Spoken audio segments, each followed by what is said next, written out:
Hey, what's up guys? I'm Steve, the Omniman, and I'm here today to show you a couple of the things we're going to do to make some extra power on this car.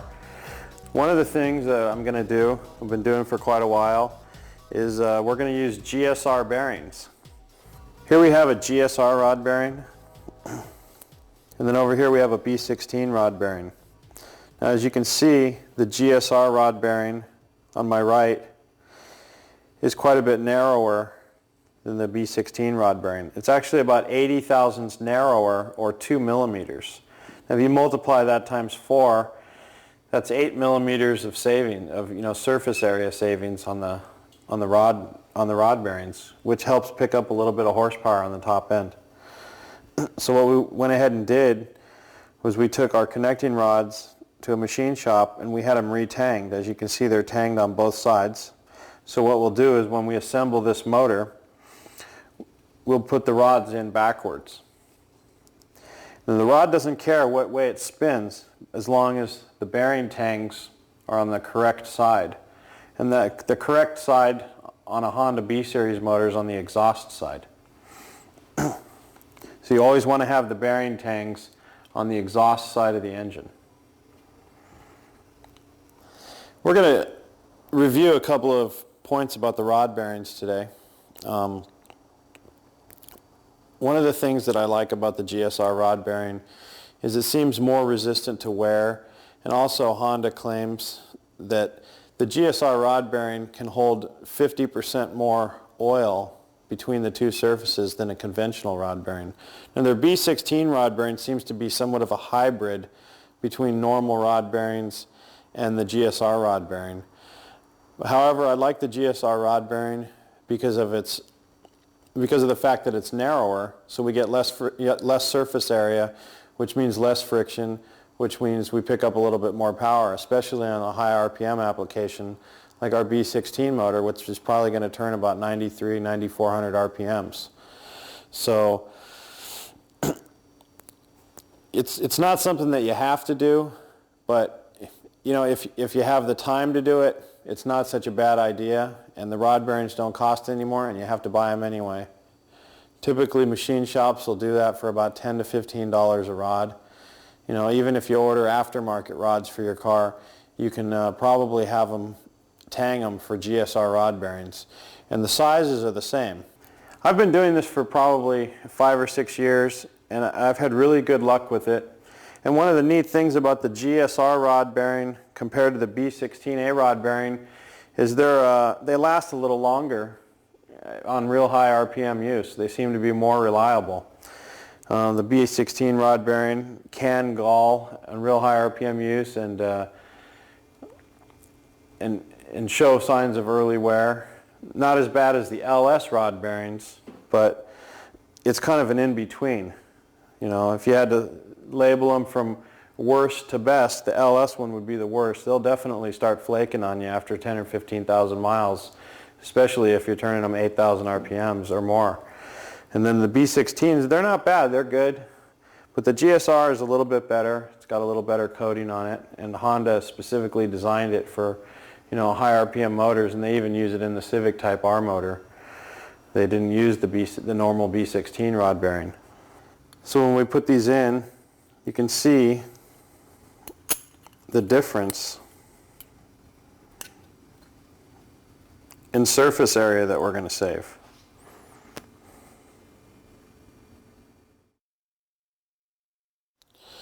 The next thing we're going to do is we're going to talk about our pistons and what we did to them. As you can see, we remachined the valve relief pockets. We made them a little bit deeper, actually about 15 thousandths deeper, and then we drug them back each way about 20 thousandths. Now the reason we did that is because we wanted to get a real small chamber, because a small chamber seems to work the best on these B16 motors, or actually any of the B-Series motors. But the problem with making the chamber small by milling the head is that it pushes the valves out.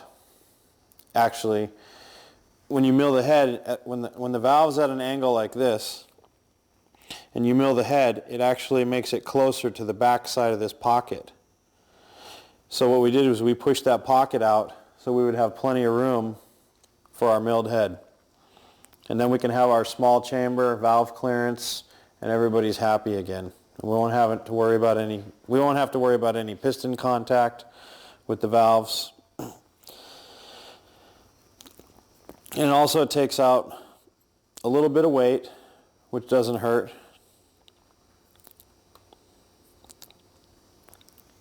So I'm going to go ahead and put this down here. And the next thing we're going to do is we're going to take these rods that we had modified for those GSR bearings, and we're going to put them on the pistons. So how we do that is, if you remember, the tangs on the bearings will always go on the exhaust side. So how I do it is I just remember, I always put the exhaust on the right, and then what we do is we take a wrist pin, we dip it in oil, we take the wrist pin and we stick it in there, move it back and forth, get everything nice and lubed up. And I made this special tool. What this tool does is, when you stick the wrist pin in, it stops at the right amount. So the wrist pin's centered in the piston. So we'll go ahead and pull this out so that it's flush, so we can still fit our rod in there. And then we'll go ahead and get ready to install the rod. Now these rods have holes that are a little smaller than the wrist pin, so the wrist pin won't fit in. The Honda actually makes a tool for a press that supports the piston, and you can press them in. Now one problem I found with that tool, though, is a lot of times it can crack the piston depending on how much clearance there is between this rod and this wrist pin. So what I like to do, and it's worked very well for me, is I like to take the rod and heat it up. And we all know when you heat something up, it expands. So we'll go ahead and heat our rod up. Typically what you want to do is you want to heat the rod up. If you watch the color of the rod will turn purple, and then it'll turn a light color again. When it turns the light color again, that's when you know that it's warm enough. This torch is kind of weak. Usually I use a little bit stronger torch, but you can go buy one of these down at any hardware store, auto parts store. They're probably only about $10 or $15. Machine shops use what's called a rod heater, but the problem is they're about $600 for the whole setup, and it comes with a fixture for the piston so that you can adjust the depth of the wrist pin when you push it in. Unfortunately, I don't have $600, and probably most of you don't either, to put one set of pistons together. So this is a pretty cheap alternative. Our rod now is ready to be put in. It's plenty warm enough. So what we're going to do is go ahead and turn our torch off. We're going to stick it in and push it in, and that's it. Now we just hold it there for a second. And by now, after about 5 or 6 seconds, that rod has cooled down enough and grabbed the wrist pin, and it won't ever come loose. So we're going to set this aside over here and let it cool down, and we're going to finish up the rest of them. All right, you know, I'm getting kind of bored, so what I want to do is I want to test the integrity of the B series piston. I want to see how strong they are. So what I'm going to do is I'm going to take my my pellet gun. It shoots about 650 feet per second. It's a pretty good gun. Had it for about 15 years. We'll go ahead and stick a pellet in here, and then we're going to see. And we're going to go ahead and shoot this piston. You got the light on it? Jeez, it's not. It's like, oh no, hurt me. Wait a second here. Are you sure I hit it? I'm gonna shoot it. Oh, detonation is probably a lot worse. I'm hitting it right in the center. Alright, let's see what we did here. No, the gun's actually sighted in for a lot further distance. As you can see, here's a pellet that smashed up pretty good. I hit it 3 times and it didn't do anything to it. All it did was wipe the carbon off of it. So, I got another idea. Now that's 600 feet per second. So I'm gonna go get my other pellet gun that shoots 1,000 feet per second and see if we can put a hole in this thing.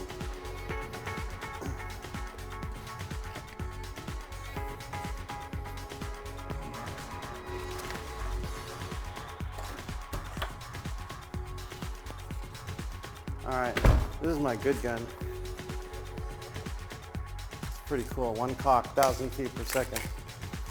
So we'll see if this can go through a Honda piston.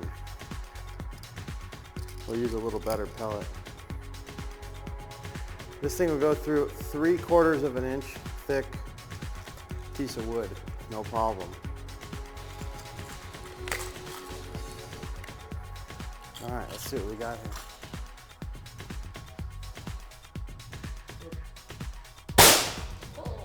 Oh, hey, that thing's pretty strong, huh? Let's see what we did here. Oh, look, it still didn't go through. I guess Honda pistons are pretty strong. I mean, that's about as powerful as a 22. And I still didn't break it. Maybe we shoot it one more time. I think we fractured it. It's like a little detonation, but not some hard detonation.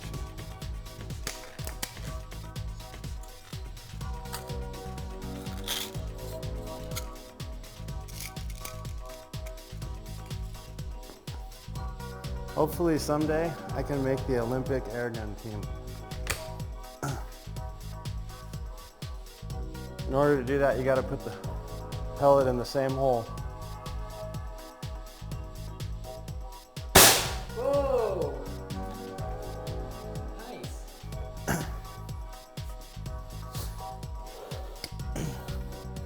Oh, it was close. I don't think I'd make the airgun team with that. But I still need some more practice.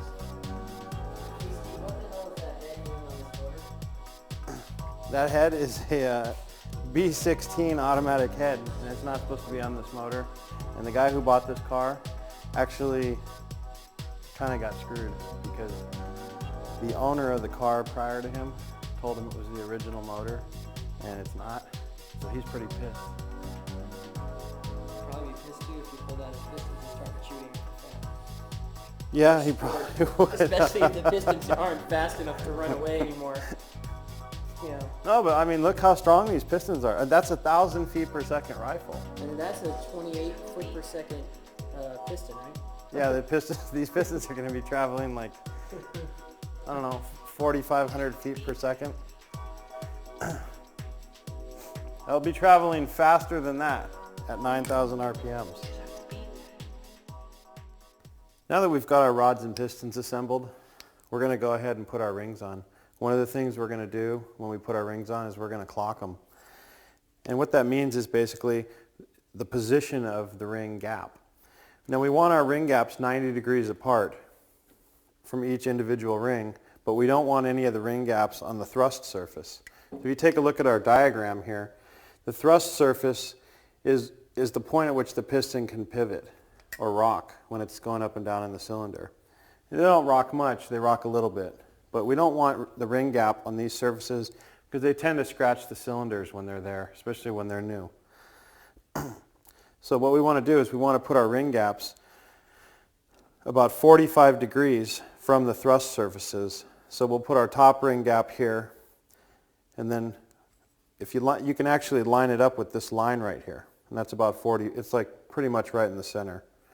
Then you can come over here to the next line, and you can put your second ring. And then you can come over here to the other side and put your oil ring gap. And you can see what we'll end up with is we'll have the second ring gap here, and then we'll have the top ring gap here, and then we'll have the oil ring gap here, and they'll all be 90 degrees apart. And then that'll make the piston ring seal a lot better, less oil consumption, a little more power, and you know, it'll make everything more reliable longevity-wise. Now there's some piston manufacturers that are, you know, aftermarket piston manufacturers that make forged pistons that recommend a different clocking of the rings. I've tried a bunch of different clocking methods, or you know, positions, and I've always found that when I do it this particular way, it just seems like the motors are a little crisper, they make a little more power, and they definitely consume a lot less oil. Some of the motors that I've put together won't even consume any oil in a 3,000 mile period for probably the first 30 or 40,000 miles, which is pretty darn good. You know, after that things start to wear and they will consume a little bit of oil, but it really helps prolong, you know, the wear process by doing that. This actually puts tension on the oil rings. It's like a spring, if you will. So we put that behind, and we put the oil rings right on top of it. So we'll line up our oil rings. You just kind of slide them over. Be careful not to bend them too much.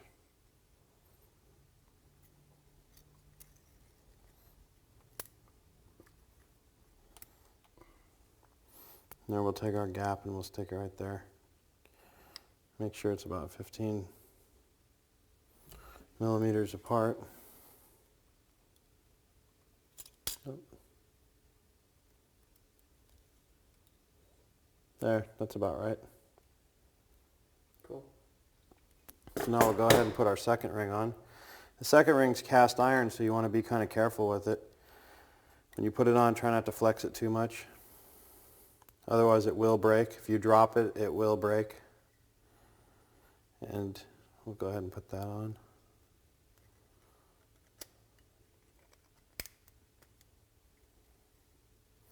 And we'll go ahead and put our top ring on. Now you'll notice the second ring and the top ring have a letter stamped on them, or sometimes they have a dot. That dot or that letter always means that that's the upward facement of the ring.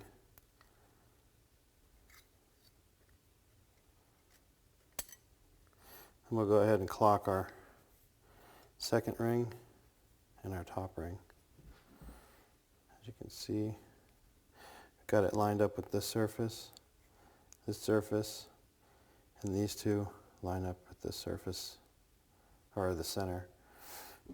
So they're all 90 degrees apart. So now we're good to go.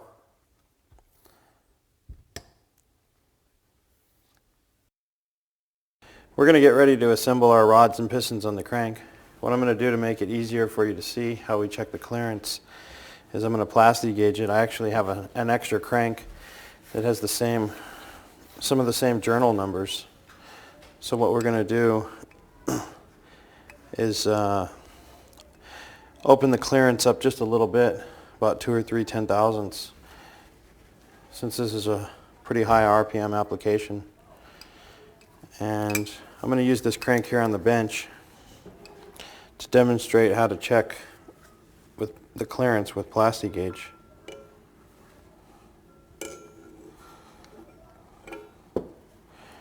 First what we'll do is we'll sit our rod there. The tools I use to normally do this job are actually extremely expensive, and it's not really practical for most people to purchase such an expensive tool to do this job. And the plastic gauge actually works fine. So what we do is we put a little oil on the crank surface, we lay a strip of plastic gauge.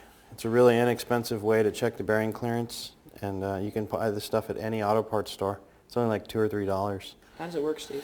What it is, it's actually like a wax type material that's in a certain diameter, and when it's smashed, the width of it will determine what the clearance is.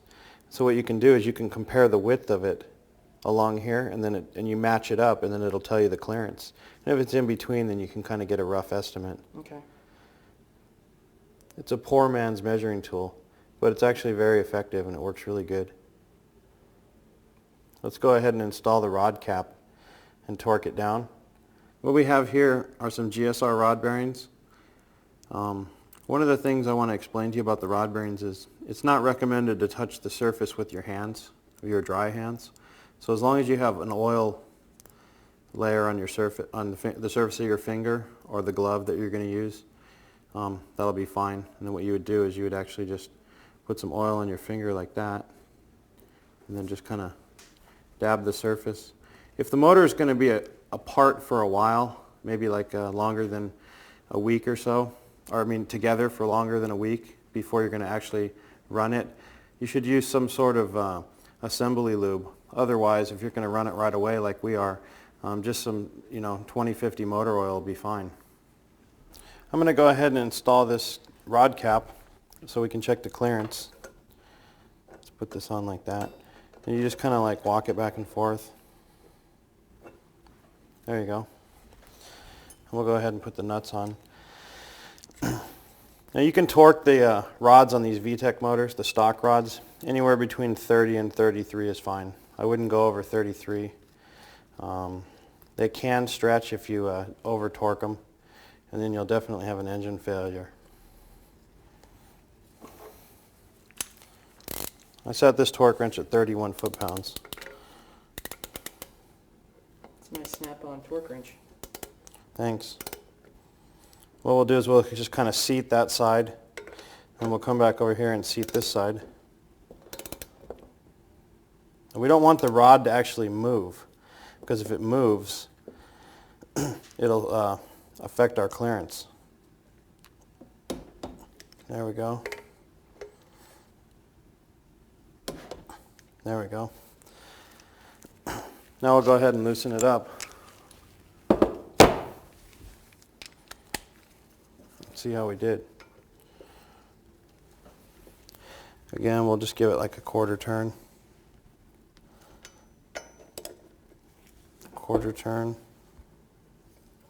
And then we'll loosen it up.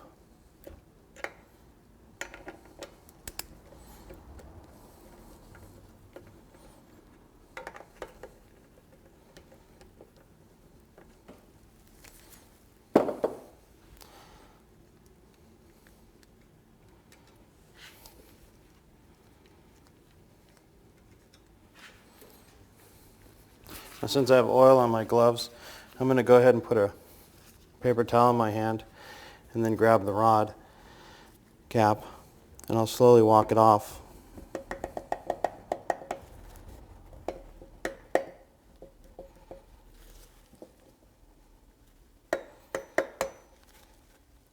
It can be a little stiff if you don't have lubricant on the bolts. Okay, we're going to go ahead and pull this off, this rod cap off. Just kind of work it off slow, take it off real easy. And you'll notice that it's smashed the plasti gauge. It's also smashed it on the crankshaft. So what we'll do now is we'll take our gauge. One side reads in millimeters. Flip it and turn it around. And the other side reads in inches. There's going to be a little variation with this, but we're going to look at the average clearance. And we want between 1.5 thousandths, 0.0015 and 0.002. So as long as it's in between there, we'll be fine. So if we go here and we look and see, we have about 1.5 thou of clearance, which is fine for our application. Now we've already measured the bearing clearances on the car, and they checked out okay. So, and this is pretty much how we do it. It was just a little hard to film.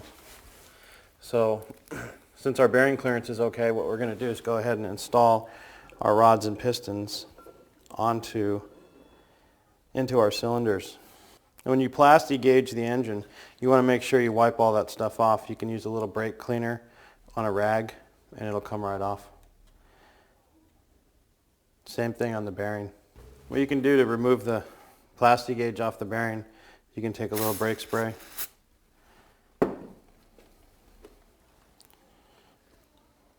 And just wipe it. And there. And it comes right off. Then we'll just put a little more lubricant on there, and everything should be fine.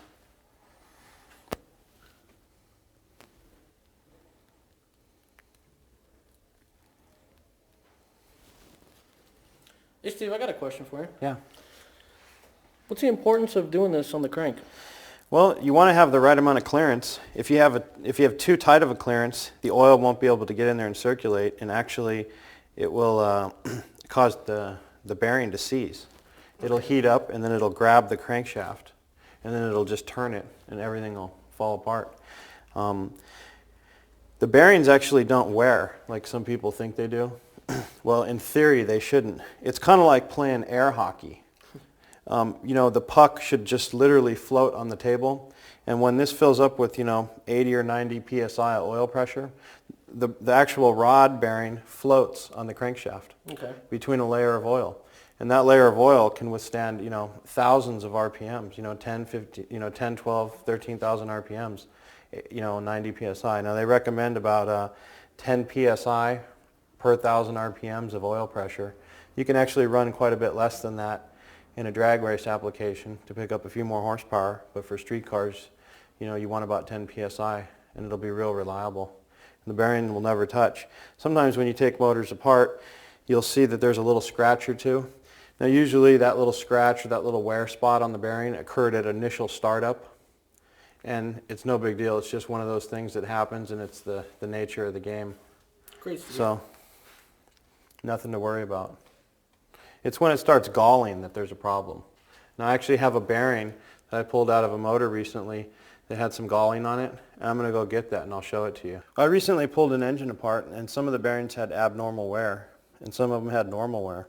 This one on my right, or on your right, has normal wear. As you can see, there's a little pit here and there, little discoloration, no big deal, but that's pretty much what a normal bearing wear looks like. This one on the left actually has some galling. And what that's caused by is actually the crank broke the oil film and started touching the bearing. Now the bearings have quite a bit of lubricity with the oil between them, but if it touches enough, it'll actually start to grab the material and ball it up. And when that happens, that's what ruins bearings. This galling here on the right can be caused by a couple of different things. Sometimes the crankshafts are slightly bent, a couple thou, and they're actually resting on this surface. And sometimes it'll just kind of polish it up, but if it's touching too much or if it's pressing on there too hard, it'll grab the material and start balling it up like this, or galling it. So this isn't a good sign when you pull a motor apart. Definitely you'll have to pay extra careful attention to make sure that the crankshaft's not bent, or the block might need to be line honed. That's pretty much it though. As long as you have between 1,500 and 2 thousandths clearance on the main bearings and the rod bearings, you'll be okay, and the motor will last quite a while. You always want to have the main bearings a little bit tighter than the rod bearings, and the reason for that is it'll keep the oil pushed through to the rod bearings, because the oil coming in the crankshaft doesn't even get to the rod bearings until after it feeds the main bearings. So what I'll show you here is, like, let's say this journal here on the end, it'll be easy. The oil will enter here through the block, and then it actually has to travel this way to get to the rod bearing. And then if you see right here, what they do is they actually drill a hole that connects these together, and then they plug it up with a ball, with a steel ball. They hammer it in there. And that's actually how the oil gets to the rod bearing, is through the main bearing, or the main journal. So if these clearances are really loose, then all the oil is going to squirt out the side, and these aren't going to get a lot of oil pressure. We actually just got back from dinner. Me, Rocket, Mike, the owner of the car, Steve, and one of the guys over at Magnaflow. We all went to dinner together and talked about this project, which is really a lot of fun. Everybody seems to be learning a lot, which is good. That means I'm doing my job. So I'm going to go ahead and put these rings back on here. And we're going to get ready to install these in the car.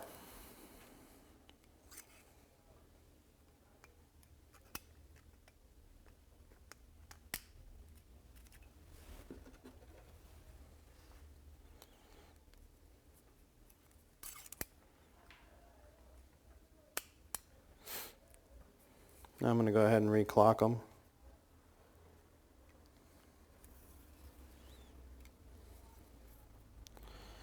And then what we'll do is we'll take this is a piston ring compressor.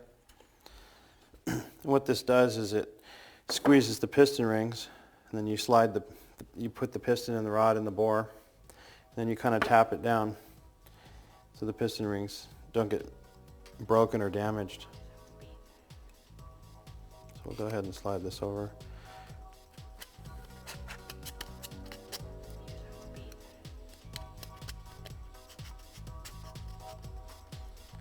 Now I typically like to slide it over so it covers the wrist pin hole about halfway. That seems to be about the right amount for me. You just go ahead and tighten it up. You can buy these for about 10 bucks. They're available at any auto parts store. We'll go ahead and tighten this up. Everything looks good. Now we're ready to install the first piston and rod in our engine. Put a little bit more oil in it. These bearing surfaces are actually extremely slick when you apply oil to them. So you don't need a whole lot of oil, just enough to cover it. It'll be fine for startup. You always want to prime it when you start it up. Maybe disconnect the coil, crank it over until you see oil pressure, and fire it up. So let's go put this first one in.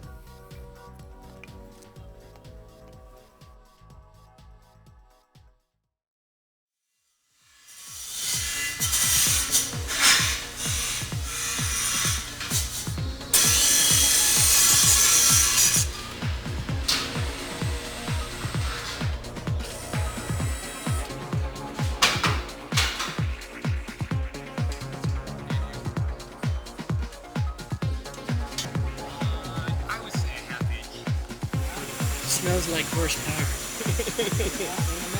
Oh yes. That's what an exhaust system is supposed to look like. Yeah. That's what a header is supposed to look like. It looks like it's coming off the side of a motorcycle, you know? I mean, it looks like, it really does look like motorcycle exhaust.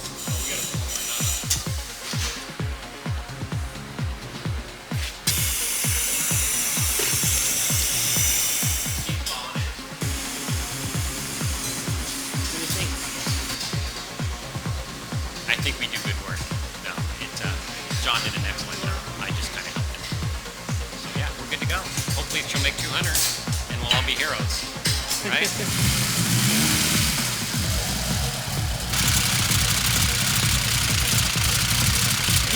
We might have a shot at breaking this 200 mark now. Small one. We still got that cylinder wall issue to deal with. That's true. Get these cams dialed in tomorrow. Maybe we'll be happy campers. I think so. Hey, you know, as long as we get close, all you can do is try. It's not a perfect world. We had a lot of obstacles to overcome, and we'll see what we can do.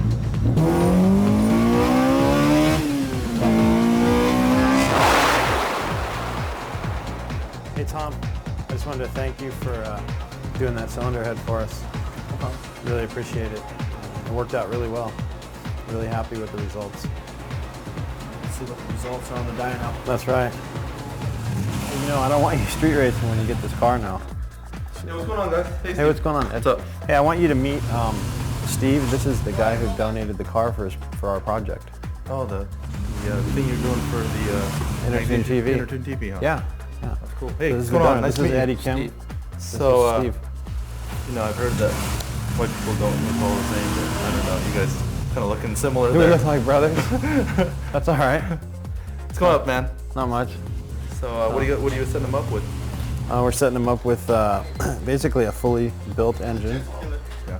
with a re-geared transmission. You're not building it for them, are you? Yeah. We want them to go fast, don't we? Well, that's the whole idea. That's why I'm building it.